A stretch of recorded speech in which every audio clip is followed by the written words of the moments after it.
जय हिंद बच्चों, स्वागत है आपका अपने स्टडी 24 झारखंड यूट्यूब चैनल में। बच्चों, आपसे झारखंड बोर्ड के क्लास 9 के छात्रों के 11 मार्च को विज्ञान यानी कि साइंस का बोर्ड एग्जाम है और मैं आज इस वीडियो में आपके प्रीवियस ईयर का ओरिजिनल क्वेश्चन पेपर लेकर के आया हूं, जो आप लोग यहां पर देख सकते हैं, जिससे आपके बोर्ड एग्जाम में बहुत सारे क्वेश्चन रिपीट किए जाएंगे। और बच्चों, अभी मैं आप लोगों को इन 40 ऑब्जेक्टिव प्रश्नों साथ ही साथ उसके उत्तर को भी बताऊंगा, इसीलिए आप लोग इस वीडियो को बिना स्किप किए हुए शुरू से लेकर के अंत तक जरूर देखिएगा। तो बच्चों, चलिए हम लोग आगे बढ़ते हैं और इस ओरिजिनल क्वेश्चन पेपर में जो आपका क्वेश्चन दिया गया तो उसके सभी प्रश्नों के उत्तर को हम लोग एक एक करके देखते हैं। और बच्चों, यहां पर आपका जो पहला प्रश्न पूछा गया है वो पूछा गया कि गति का सबसे साधारण प्रकार कौन सा है। तो बच्चों, यहां पर जो हम लोग देख रहे हैं वृत्तीय गति, सरल रेखा गति, वर्गीय गति, इनमें से सभी, तो इसका जो सही उत्तर होगा आपका ऑप्शन नंबर बी होगा, सरल रेखा गति। ये जो सरल रेखा गति है, गति का सबसे साधारण प्रकार होता है। ठीक है,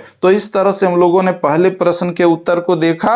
इसके बाद बच्चों, आपका दूसरा प्रश्न यहां पर पूछा गया है, वह है कि एक वस्तु 16 मीटर की दूरी 4 सेकंड में तय करती है, वस्तु की चाल क्या होगी। तो बच्चों, इसका जो वस्तु की चाल वाला फॉर्मूला में रख करके पुटअप करके इसको सॉल्यूशन करेंगे तो इसका जो सही उत्तर होगा आपका 4 मीटर प्रति सेकेंड होगा। समझ गए आप लोग। बच्चों, इसमें जो देखिए कि हम जो है सिर्फ और सिर्फ आंसर बताते जाएंगे जल्दी जल्दी, अगर सॉल्यूशन करेंगे तो यह वीडियो बहुत लंबा हो जाएगा। समझ गए, इसीलिए हम शॉर्टकट में आप लोगों को बता रहे हैं। ठीक है, तो आप लोग देखते जाइए। इसके बाद बच्चों, हम लोग आगे बढ़ें तो आपका जो अगला प्रश्न पूछा गया है कि यदि सी तरंग का वेग, भी तरंग की आवृत्ति तथा लैम्डा तरंग का तरंग दैर्घ्य हो तो क्या होगा। तो यहाँ पर जो हम लोग देख रहे हैं संबंध को दर्शाया गया है, तो इसका जो सही उत्तर होगा आपका सी बराबर भी लैम्डा। समझ गए, ये आपका ऑप्शन नंबर सी सही होगा। इसके बाद बच्चों, हम लोग आगे बढ़ें तो आपका जो नेक्स्ट क्वेश्चन दिया गया है कि ध्वनि किस कारण से उत्पन्न होती है। तो ध्वनि जो है ये कैसे उत्पन्न होती है, तो कंपन के कारण उत्पन्न होती है, यानी कि ऑप्शन नंबर सी सही होगा। ठीक है, इसके बाद बच्चों, हम लोग आगे बढ़ें तो आपका जो अगला प्रश्न यहां पर पूछा गया है वो पूछा गया कि यदि किसी वस्तु का भार 49 न्यूटन है तो उसका द्रव्यमान क्या होगा।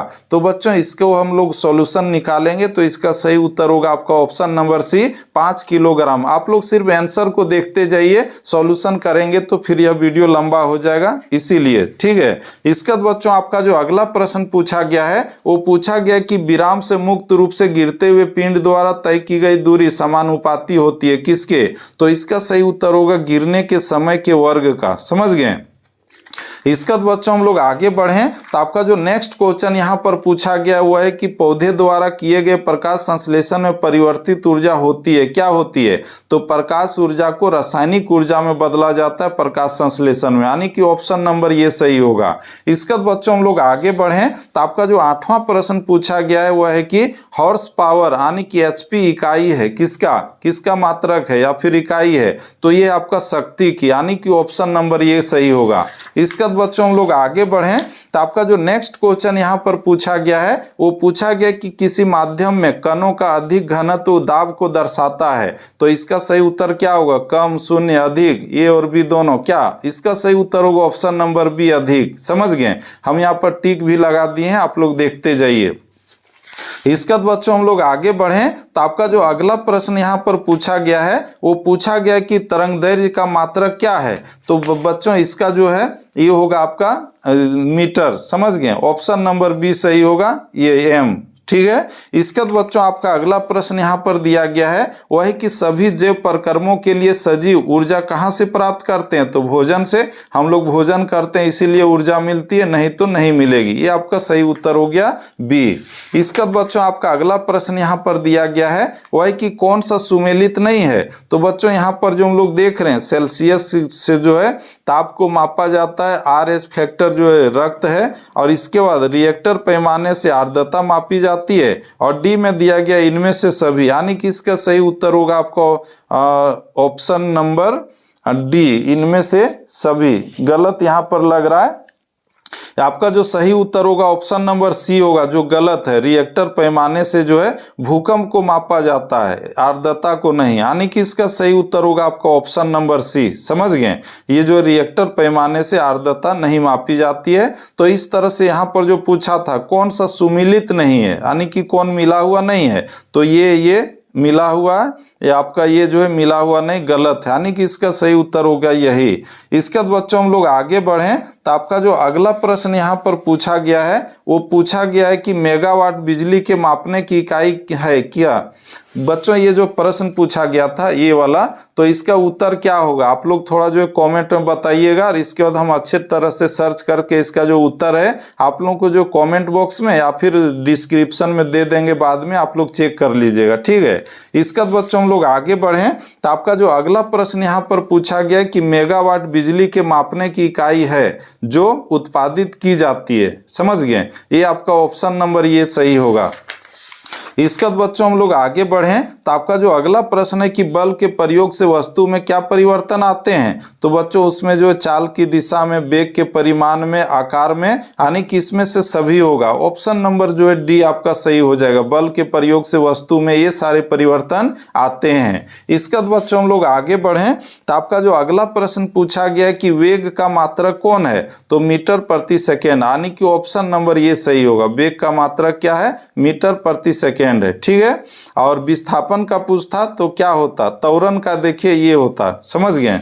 इसके बाद बच्चों हम लोग आगे बढ़ें तो आपका जो अगला प्रश्न यहाँ पर पूछा गया है कि 36 किलोमीटर प्रति घंटा की चाल से चल रही कार 1 सेकेंड में कितनी दूरी तय करेगी, तो बच्चों इसको हम लोग सॉल्यूशन निकालेंगे दूरी का फॉर्मूला से, तो इसका सही उत्तर होगा आपका ऑप्शन नंबर बी 10 मीटर, ठीक है। ऑप्शन नंबर ये जो है आपका बी सही है। इसके बाद बच्चों आपका अगला प्रश्न यहाँ पर दिया गया है कि कार्य जो बल एवं विस्थापन का गुणनफल होता है वह है क्या है, अदिश, समझ गए। कार्य जो बल एवं विस्थापन का गुणनफल होता है उसे क्या कहते हैं, तो अदिश कहते हैं, समझ गए। इसके बाद बच्चों हम लोग आगे बढ़ें तो आपका जो अगला प्रश्न दिया गया है कि वाट किस राशि का मात्रक है, तो ये शक्ति का मात्रक है, ये जो ऑप्शन नंबर आपका बी हो जाएगा। ये जो क्वेश्चन है आप लोग देखे होंगे कि पिछला जो एग्जाम हुआ था 2023 वाला, तो उसमें भी रिपीट था, उसमें भी पूछा था, 2024 में भी पूछा है, समझ गए। ये आपका सही उत्तर हो गया ऑप्शन नंबर बी। इसके बाद बच्चों हम लोग आगे बढ़ें तो आपका जो अगला प्रश्न पूछा गया है कि आवोगाड्रो संख्या का मान क्या है, तो इसका सही उत्तर होगा आपका ऑप्शन नंबर सी 6.022 गुने 10 पर पावर 23, यानी कि ऑप्शन नंबर सी सही है। इसके बाद बच्चों हम लोग आगे बढ़ें तो आपका अगला प्रश्न पूछा गया है कि कैंसर के उपचार में कोबाल्ट के किस समस्थानिक का प्रयोग होता है, तो बच्चों इसका सही उत्तर होगा CO-60, समझ गए, ऑप्शन नंबर ये सही है। इसके बाद बच्चों हम लोग आगे बढ़े तो आपका अगला प्रश्न है वह कि कैनाल किरणों की खोज किसने की, तो ये जो गोल्डस्टीन ने की थी, ऑप्शन नंबर बी सही होगा, ठीक है। आप लोग मिलाते जाइए कि आप लोग कितने प्रश्नों के उत्तर को अभी भी जान रहे हैं, अगर नहीं जान रहे हैं तो उसका आंसर जो याद कर लीजिएगा, ठीक है। इसके बाद बच्चों आपका अगला प्रश्न है कि पदार्थ के कणों के बीच क्या होता है, तो पदार्थ के कणों के बीच में जो है रिक्त स्थान होता है, यानी कि ऑप्शन नंबर डी सही होगा, ठीक है। इसका बच्चों आपका अगला प्रश्न है कि एलपीजी का पूरा रूप क्या है, एलपीजी जो गैस है तो उसका फुल फॉर्म क्या होगा, तो बच्चों उसका जो होगा द्रवित पेट्रोलियम गैस होगा, यानी कि लिक्विफाइड पेट्रोलियम गैस, तो ये आपका ऑप्शन नंबर ये सही है। इसके बाद बच्चों हम लोग आगे बढ़ें तो आपका जो 24वां प्रश्न यहाँ पर दिया गया कि निम्न में किसमें अंतराण्विक स्थान सबसे अधिक होता है, तो ये आपका सही उत्तर होगा ऑप्शन नंबर बी हवा। निम्न में किसमें अंतराण्विक स्थान सबसे अधिक होती है, तो हवा में होती है। इसके बाद बच्चों हम लोग आगे बढ़े तो 25वां प्रश्न पूछा गया है वह है कि अमोनियम क्लोराइड को गर्म करने पर क्या होता है, तो उससे जो है ऊर्ध्वपातन होता है, ऑप्शन नंबर सी सही होगा, ठीक है। अमोनियम क्लोराइड को गर्म करने पर क्या होगा, ऊर्ध्वपातन, ठीक है। इसके बाद बच्चों आपका अगला प्रश्न यहाँ पर पूछा गया है कि सिलेंडर में भरा हुआ द्रवित पेट्रोलियम गैस यानी कि एलपीजी होता है क्या, तो वो आपका जो द्रव होता है, हम लोग जो देखते हैं ना जो टंकी रहता है जिसमें खाना बनाते हैं गैस में, तो उसके अंदर में क्या रहता है, वो द्रव के रूप में रहता है, समझ गए ना, और वो जो बाहर निकलता है तो गैस बनता है, उससे खाना हम लोग बनवाते हैं। तो इस तरह से हम लोगों ने इस प्रश्न के उत्तर को देखा। इसके बाद बच्चों हम लोग आगे बढ़ें तो आपका जो अगला प्रश्न यहाँ पर पूछा गया कि परमाणु द्रव्यमान की इकाई क्या है, तो इसका सही उत्तर होगा एम, समझ गए, ये आपका सही उत्तर हो गया ऑप्शन नंबर ये, ठीक है। इसके बाद बच्चों आपका अगला प्रश्न पूछा गया है कि 18 ग्राम जल में ऑक्सीजन की कितनी मात्रा है, तो इसको हम लोग सॉल्यूशन निकालेंगे तो 16 ग्राम होगा, यानी कि ऑप्शन नंबर डी, ठीक है। इसके बाद बच्चों हम लोग आगे बढ़ें तो आपका जो अगला प्रश्न यहाँ पर पूछा गया वो है कि 1 मोल क्लोरीन गैस का द्रव्यमान है कितना, तो 71 ग्राम, यानी कि ऑप्शन नंबर ये सही है।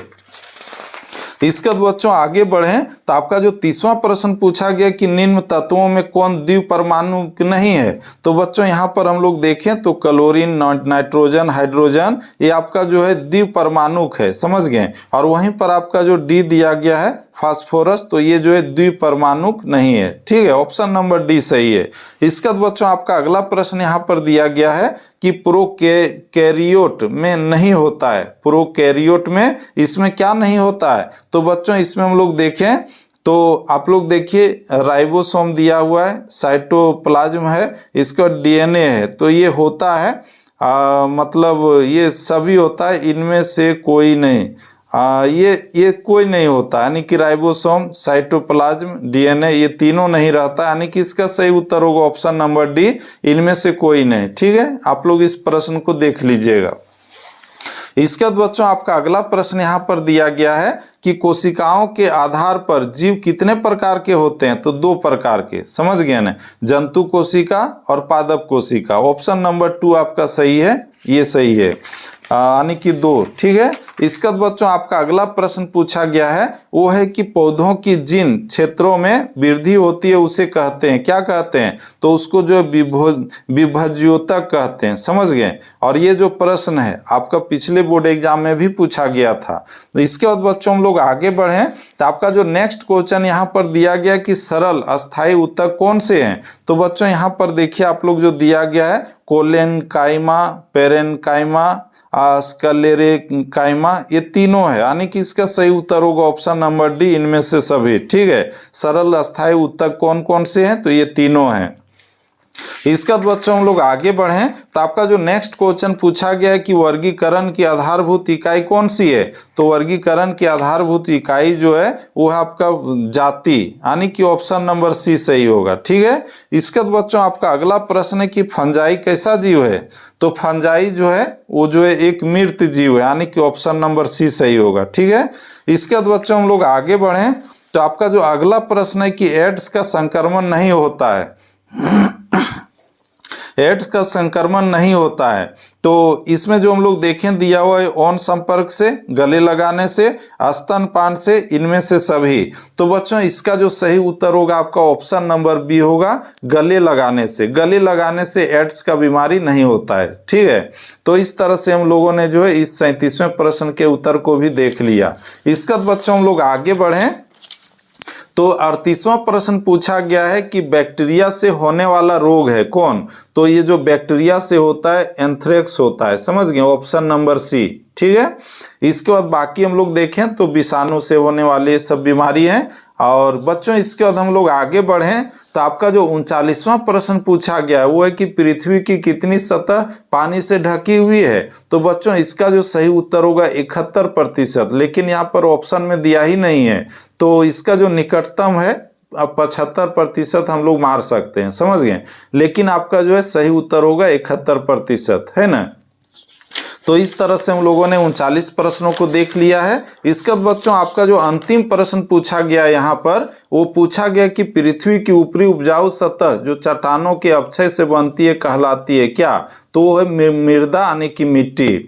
तो बच्चों इस तरह से हम लोगों ने आज इस वीडियो में आपसे झारखंड बोर्ड के क्लास 9 के छात्रों के 11 मार्च को होने वाले साइंस के बोर्ड एग्जाम के लिए आपका जो प्रीवियस ईयर का ओरिजिनल क्वेश्चन पेपर था तो उसके सभी 40 ऑब्जेक्टिव प्रश्नों के उत्तर को देख लिए हैं। और बच्चों ये जो प्रश्न है काफ़ी VVI है और इसमें से बहुत सारे प्रश्न आपके बोर्ड एग्जाम में रिपीट किए जाएंगे, पूछे जाएंगे, इसीलिए आप लोग जो है इस वीडियो को एक बार फिर से पीछे से जो है शुरू से लेकर के अंत तक जरूर देख लीजिएगा। और दोस्तों आप लोगों का जो एग्जाम होगा तो उसका आंसर की भी इस यूट्यूब चैनल के माध्यम से आप लोगों को उपलब्ध कराऊंगा, इसीलिए आप लोग चाहें तो इस यूट्यूब चैनल को सब्सक्राइब करके इसके नोटिफिकेशन बेल को प्रेस करके रख सकते हैं। और दोस्तों यह वीडियो आपके लिए थोड़ा सा भी हेल्पफुल और इन्फॉर्मेटिव रहा होगा तो लाइक कीजिए और अपने दोस्तों को भी ज़्यादा से ज़्यादा शेयर कीजिए। तो बच्चों फिर से मिलते हैं हम लोग नेक्स्ट वीडियो में, तब तक के लिए जय हिंद, वंदे मातरम, थैंक यू।